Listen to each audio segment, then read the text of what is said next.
Salut à tous, aujourd'hui je vous parle de la DJI Pocket 2 et plus précisément de ces filtres et objectifs de la marque Freewell qui sont annoncés officiellement aujourd'hui. Alors la vidéo n'est pas sponsorisée, j'ai pas été payé pour la faire, en revanche j'ai reçu ce pack de filtres et objectifs il y a environ un mois et depuis je le teste pour en sortir une vidéo aujourd'hui. Alors il faut savoir qu'initialement quand on utilisait par le passé un objectif grand angle avec l'Osmo Pocket par exemple, eh bien il fallait choisir, c'est soit un grand angle, soit un filtre ND, mais pas les deux en même temps. Aujourd'hui ce problème est résolu parce que sur ce pack de filtres et objectifs, eh bien on peut associer à la fois un grand angle avec un filtre ND ou un filtre anamorphique avec un filtre ND ou un filtre mixte aussi, enfin bref, c'est vraiment de la qualité Freewell comme d'hab, mais en plus on peut vraiment combiner les différents styles de filtres objectifs, on voit ça maintenant. Alors on commence par le grand angle Freewell. Pour rappel, l'Osmo Pocket version 1 avait un angle de 26 mm, la Pocket 2 a un angle de 20 mm, de manière native, sans objectif, et l'objectif grand angle fourni par DJI dans le pack créateur nous mettait un angle d'environ 14-15 mm. Celui-ci, le Freewell, il est de 18 mm, équivalent, enfin c'est le même en fait, même angle que ce qu'on avait sur le grand angle pour l'Osmo Pocket version 1. Donc on est un peu intermédiaire entre le 20 mm de la Pocket 2 sans grand angle et le 15 mm de la Pocket 2 avec grand angle DJI. Donc si on compare le grand angle de chez DJI au grand angle de chez Freewell, eh bien celui de chez DJI offre un plus grand angle, on est à 15 mm contre 18, mais cela dit, tous les autres points seront en faveur du filtre Freewell qui est garanti à vie, anti-rayures, anti-poussière, machin, résistant, ça c'est vraiment la force de Freewell, mais surtout sa grande force c'est qu'on pourra le combiner avec des filtres ND. Donc ceux qui veulent à la fois avoir ce grand angle 18 mm, mais aussi mettre un filtre ND, que ce soit pour des photos longue pause ou que ce soit pour avoir ce flou de mouvement qu'on aime bien avoir pour des vidéos un peu sympas, et bien maintenant c'est possible et ça c'est la grande nouveauté. Concrètement, on vient mettre le filtre ND qui est aimanté dans l'objectif grand angle. Il s'accroche comme ça et après il n'y a plus qu'à le mettre sur la Pocket 2 ou sur la Pocket, enfin son Pocket version 1, ça marche pour les deux. Ça bouge pas, c'est vraiment nickel, on peut la démarrer comme ça, il est reconnu.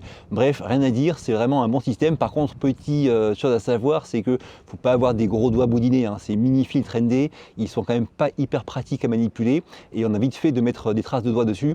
Donc pensez aussi à ça, avoir un petit chiffon avec vous. Ça peut être sympa pour régulièrement pouvoir les nettoyer avant de s'en servir. Alors vous le savez, l'Osmo Pocket, tout comme la Pocket 2, ont vraiment une image qui fait très propre. C'est à mon avis beaucoup plus propre qu'un smartphone.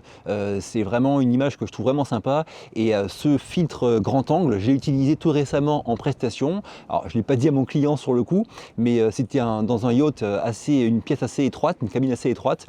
Il me fallait vraiment un grand angle et j'ai essayé d'utiliser ce grand angle de chez Freewell pour prendre différentes pièces. Et franchement, le rendu, quand je mélange ces plans-là avec mes plans pris sur mon boîtier, ça fait le boulot quoi. En plus c'est hyper stabilisé, l'image est propre, on a moyen avec ce capteur qui est plus grand que sur la Osmo Pocket version 1 d'avoir une image qui est correcte si on fait un petit peu gaffe quand même à l'éclairage. Bref, ce grand angle est utilisable et il fait de belles images. Alors j'ai voulu comparer un peu ces deux grands angles. Là on a celui de DJI, on voit que l'image est bonne, il n'y a pas de souci particulier visible de distorsion ou de souci. Là je passe sur le grand angle Freewell, forcément c'est un peu plus resserré. Encore une fois, vu normalement il n'y a pas de souci. Quand on zoome un petit peu, on se rend compte par contre que c'est peut-être légèrement plus net sur le grand angle Freewell. Là les 10 sont un peu plus nets que sur le DJI. De la même manière, les lettres là FF0000 sont plus nettes côté Freewell que côté DJI. Bref, c'est léger mais peut-être un petit avantage en netteté au DJI. Pour ce qui est de la déformation en périphérie de l'image, là encore une fois, peut-être quand on regarde la feuille qui est en bas à gauche, là elle est un peu floue sur le DJI et quand je passe sur le Freewell, elle est bien plus nette. Donc voilà, c'est léger et c'est soumis à interprétation.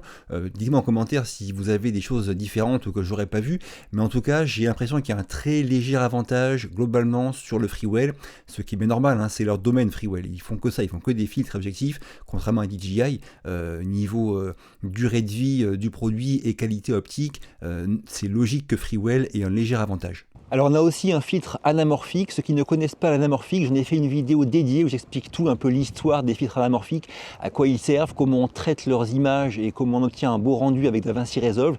Cette vidéo, je vous mets son lien ici. Il faut savoir que ce filtre anamorphique pour la Pocket 2, c'est le même ratio, 1,15, que celui que j'avais testé pour le Mavic Air 2. Donc ceux qui veulent savoir comment ça marche et à quoi ça sert, allez voir la vidéo dont j'ai mis le lien tout à l'heure et dont je mets le lien aussi en description de cette vidéo.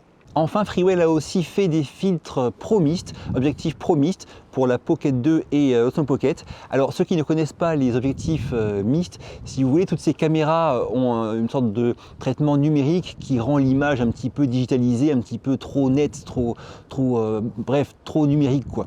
Et ces filtres mixtes permettent en fait de dégrader l'image bizarrement. Mais c'est dégradé dans un sens qui est assez artistique et on retrouve ce qu'on voit un peu dans les films. Alors le but, ça va être notamment d'enlever la netteté un petit peu, de récupérer un peu de contraste, de jouer avec les sources de lumière fortes pour ne pas avoir d'artefacts qui sont propres au numérique, mais récupérer des halos plus harmonieux, que les rayons du soleil soient un peu plus présents dans l'image. Bref, ça donne un style à une vidéo beaucoup plus pro, beaucoup plus, pour le coup, cinématographique, même si ce mot-là veut tout et rien dire. Mais ces filtres mixtes, en gros, c'est ça. Donc on a soit les filtres 1/8, soit 1/4. Le 1/8, c'est le moins fort, le 1/4, c'est le plus fort. Maintenant, je vous montre comment ça rend avec une lumière assez forte comme on a aujourd'hui. Ah, donc là j'ai la Pocket 2 sans filtre, je la tiens à la main, donc c'est la caméra normale sans aucun filtre, avec une zone qui est très lumineuse derrière moi. Je vais me tourner, on va voir un petit peu comment tout ça rend. C'est complètement cramé à mon avis derrière moi, mais bon, c'est pour que vous ayez une idée de commencer sans aucun filtre. Maintenant je vais mettre le filtre mist en place et on verra les différences, notamment sur mon visage, que ça fait grâce au filtre mist. Alors maintenant, même scène, mais avec le filtre mist 1/4, donc le plus fort, qui est mis en place. Et je vais un petit peu tourner aussi et voir si on voit des différences sur l'image, notamment sur le reflet du soleil sur mon visage quand il y passe, hein, comment ça rentre derrière moi aussi dans les zones très lumineuses. Et on verra la différence qu'il y a entre avec filtre mist 1/4 comme maintenant, et puis sans filtre mist.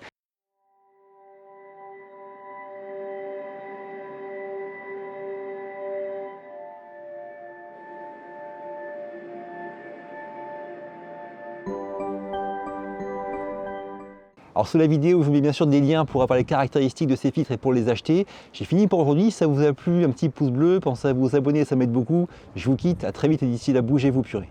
Bougez-vous. Alors j'ai beaucoup de questions sur comment je fais mes vidéos. Là un petit exemple pour la vignette. La vignette, quand je suis seul, c'est compliqué de me prendre en photo, de mettre en mode timelapse pour prendre plein de photos, bouger, reculer. C'est vraiment compliqué. Donc souvent je fais des vidéos en fait. Là je fais une vidéo avec le focus manuel très près de l'objectif. Je m'avance, je recule, je bouge, j'essaie de penser un petit peu à la composition, au reflet qu'il peut y avoir, etc. Et quand je rentre au studio ensuite, et ben là je vais regarder un peu ces prises et je vais m'arrêter sur une image qui me paraît nette et bien, et cette image ensuite, je vais l'exporter avec DaVinci Resolve en TIFF. Le TIFF, c'est un format qui est très peu compressé, qui est très riche en informations, donc elle sera, vu que c'est du 4K UHD, elle va être en 12 millions de pixels, ce qui est assez léger, mais bon, ce qui est largement suffisant pour en faire après une vignette YouTube, et ce fichier en TIFF, je vais le travailler sur Luminar ou sur Lightroom, et puis après m'en servir de vignette. Voilà pour l'astuce. Allez, à plus, ciao.